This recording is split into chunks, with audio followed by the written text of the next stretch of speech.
এটা হলো একটা 1000 ওয়াট ইনভার্টারগুলো আমরা অ্যাভেলেবেল রিপেয়ার করে থাকি। এই ইনভার্টারটার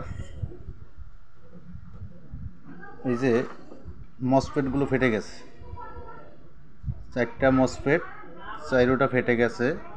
এখানে অসিলেশন ট্রানজিস্টার আছে ওপাশে, ওগুলো ভালো নেই। ভালো না থাকার কারণ এখানে এত সব একবারে এই ট্রানজিস্টারগুলো অসিলেশনগুলো একবারে সব ফেটে যাওয়ার কারণ হলো এটায় হয়তো ওভারলোড দেওয়া হয়েছে, ওভারলোড দেওয়ার কারণে ফেটে গেছে। তো ট্রানজিস্টারগুলো চেঞ্জ করার, মসফেট চেঞ্জ করার ক্ষেত্রে আপনাদের অবশ্যই অসিলেশন ভোল্টেজ মেপে নিতে হবে। এখানে ট্রানজিস্টার খোলার পরে ট্রানজিস্টারের পিনের অসিলেশন ভোল্টেজটা ঠিকমতো দেখতে হবে, এরপরে কাজ করতে হবে। অনেকে কাজ করতে গেলে পরে দেখা যায় ট্রানজিস্টার লাগাইতেই ভয় পায়, কারণ এই টাস করে ফেটে যায়। ফেটে যাওয়ার কারণ হলো অসিলেশন ভোল্টেজটা যদি মেপে নেওয়া হয়, অসিলেশন ঠিক থাকে, সেক্ষেত্রে আর ফাটবে না। আর এ সাইডে শর্ট থাকলেও ট্রিপ করবে, লাল বাতি যে থাকে লাল বাতিটা ট্রিপ করবে, তখনকার আপনার এগুলো খুলে ফেলতে হবে।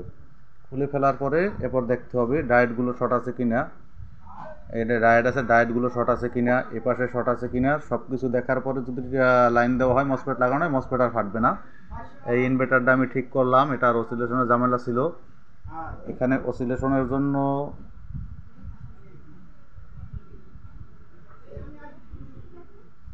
এই যে অপশনটা থাকে, এখানে Y2 ট্রানজিস্টার থাকে, এরপর 102টা রেজিস্ট্যান্স থাকে। এই রেজিস্ট্যান্স বা ওই Y2 ট্রানজিস্টার খারাপ হইলে অসিলেশন ঠিক থাকে না, সেক্ষেত্রে